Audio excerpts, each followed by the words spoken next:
আজ তোমাদের গল্প নয়, ভারতবর্ষের ইতিহাসের দিকে একটু ফিরে তাকাবো। ভারত আমার ভারতবর্ষ, ভারত আমার ভারতবর্ষ, স্বদেশ আমার স্বপ্ন গো। তোমাতে আমরা লোভিয়া জন্ম, ধন্য হয়েছি ধন্য গো। প্রাচীন যুগে গ্রিকদের ভারতবর্ষ আক্রমণের মধ্যে দিয়ে শুরু হয়েছিল বিদেশি আক্রমণ।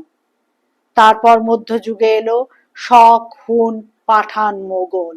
উত্তর থেকে দক্ষিণ ও পূর্ব থেকে পশ্চিম বিভিন্ন প্রান্তের দেশীয় রাজারা নিজেদের মতো করে রুখে দাঁড়িয়েছেন।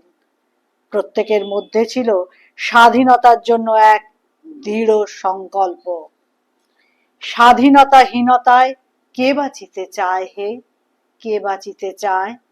দাসত্ব শৃঙ্খল বলো কে পরিবে পায় হে, কে পরিবে পায়? কোটিকল্প দাস থাকা নরকের প্রায় হে, নরকের প্রায়। দিনেকের স্বাধীনতা স্বর্গসুখ তাই হে, স্বর্গসুখ তাই। লড়াইয়ের ময়দানে মহাভারতের দুর্যোধনের বিখ্যাত উক্তি, বিনা যুদ্ধে নাহি দিব সুজাগ্র মেদিনী, বিস্তৃত হয়নি দেশীয় রাজারা। তাদের মধ্যে বিশেষভাবে উল্লেখযোগ্য চিতোরের রানা প্রতাপ ও মারাঠা রাজ শিবাজী মহারাজ।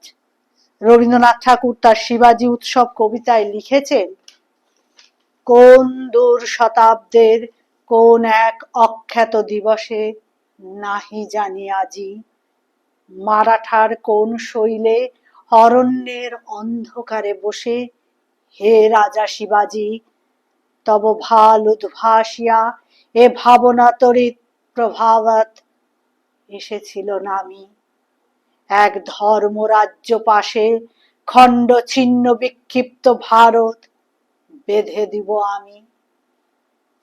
এরপর ধনধান্যে পুষ্পে ভরা ভারতবর্ষকে গ্রাস করতে বণিকের ছদ্মবেশে এলো ইউরোপের Portugal, Dutch, England, France, Denmark প্রভৃতি দেশগুলি। কিন্তু ক্ষমতার লড়াইয়ে ইংরেজরা বাকিদের পিছনে ফেলে ভারতবর্ষকে গ্রাস করবার ফন্দি আঁটতে লাগলো। অবশেষে 1757 সালে একদল লোভী ভারতীয়দের সঙ্গে নিয়ে পলাশির যুদ্ধে জয়লাভ করলো ইংরেজরা। বাংলার মুক্তি সূর্য অস্তমিত হলো।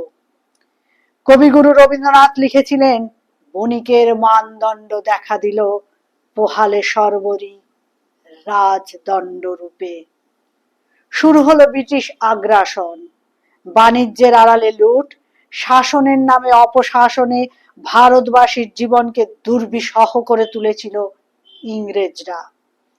সন্ন্যাসী ফকির বিদ্রোহ, চুয়ার বিদ্রোহ, সাঁওতাল বিদ্রোহের মধ্যে দিয়ে গর্জে উঠেছিল সাধারণ মানুষ, কিন্তু ইংরেজ শক্তির কাছে পরাহত হয় তারা।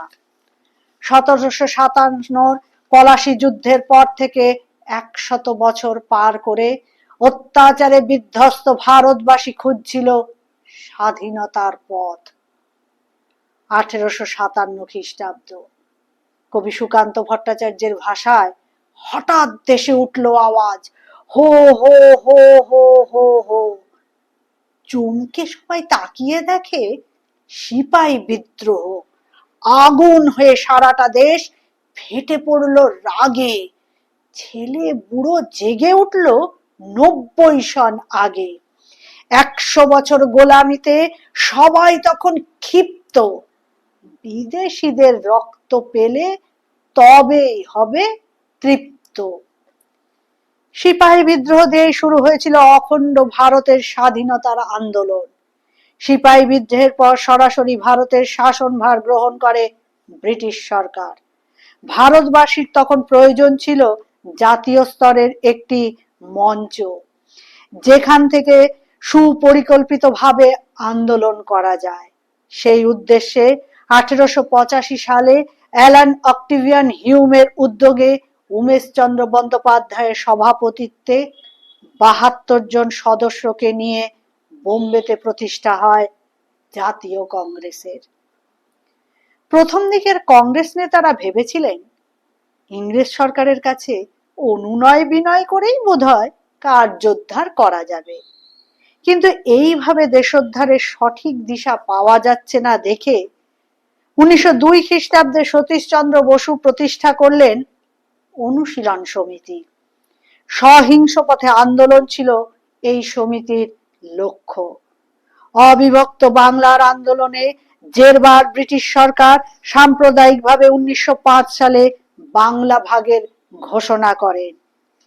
এই বঙ্গভঙ্গের বিরোধিতায় হিন্দু মুসলমান এক হয়ে আন্দোলন শুরু করে, যা ইতিহাসে বঙ্গভঙ্গ আন্দোলন নামে পরিচিত।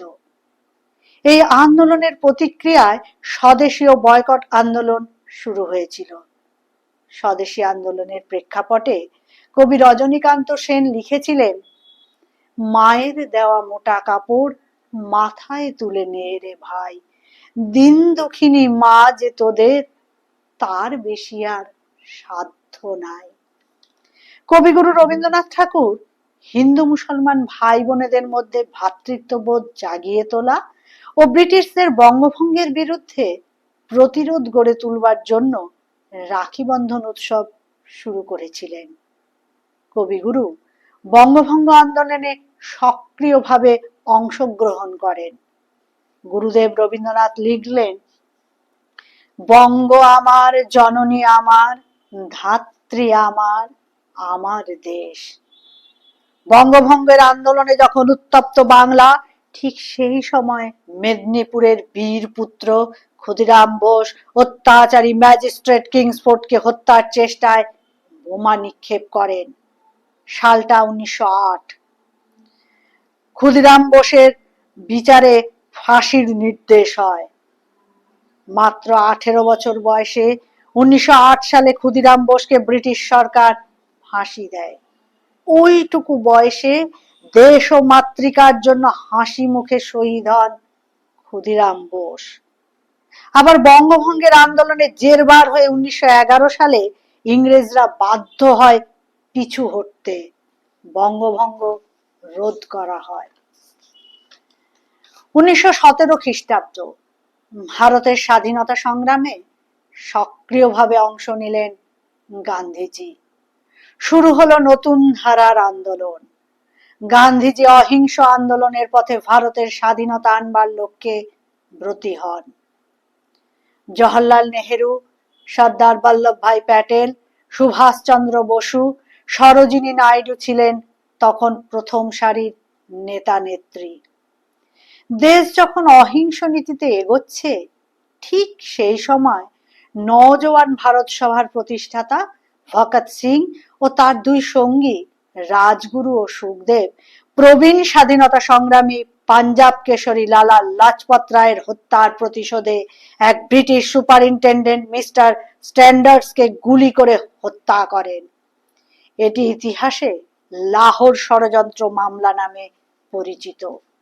এই মামলায় 1931 সালে ভগৎ সিং, রাজগুরু ও সুখদেবকে ব্রিটিশ সরকার ফাঁসি দেয়। 1942 ভারতের ইতিহাসে এক উল্লেখযোগ্য সাল। গান্ধীজি ভারত ছাড়ো আন্দোলনের ডাক দিলেন। এই আন্দোলনের আওয়াজ ছিল ডু অর ডাই, অর্থাৎ করেঙ্গে ইয়া মরেঙ্গে। সারা দেশ গান্ধীজির ডাকে সাড়া দিয়ে ঝাঁপিয়ে পড়েছিল। এই আন্দোলনে তমলুকে নেতৃত্ব দিয়েছিলেন মাতঙ্গিনী হাজরা। ভারতের পতাকা হাতে তমলুকে একটি মিছিলে নেতৃত্ব দেওয়ার সময় ব্রিটিশ পুলিশ মাতঙ্গিনী হাজরাকে গুলি করে মেরেছিল। গুলি খেয়ে নিজে মাটিতে লুটিয়ে পড়েছিলেন, কিন্তু প্রাণ থাকতে ভারতের পতাকাকে মাটিতে পড়তে দেননি। তিনি ভারত ছাড়ো আন্দোলনে শহীদ হয়েছিলেন। আবার এই 1942 সালে ভারতীয় বিপ্লবী রাসবিহারী বসু সিঙ্গাপুরে প্রতিষ্ঠা করলেন আজাদ হিন্দ ফৌজের। 1943 সালে এই আজাদ হিন্দ ফৌজের নেতৃত্বে আসেন সুভাষচন্দ্র বসু। সুভাষচন্দ্র বসু আহ্বান করেছিলেন, তোমরা আমায় রক্ত দাও, আমি তোমাদের স্বাধীনতা দেব। আজাদ হিন্দ ফৌজের বীর সৈনিকরা সুভাষচন্দ্র বসুর নেতৃত্বে ব্রিটিশকে পরাহত করবার লক্ষ্যে যথেষ্ট অগ্রসর হয়েছিল। এই বাহিনীর মধ্যে একটি মহিলা বাহিনীও ছিল, যার নাম রানী ঝাঁসি ব্রিগেড। সহিংস অহিংস নানা আন্দোলনের মাধ্যমে দীর্ঘ সংগ্রামের শেষে ভারতবাসী ছিনিয়ে নিল তাদের স্বাধীনতা। 1947 সালের 15ই আগস্ট প্রায় 250 বছরের ব্রিটিশ শাসকদের নাগপাশ থেকে মুক্ত হয়ে ভারতবর্ষ স্বাধীন হলো।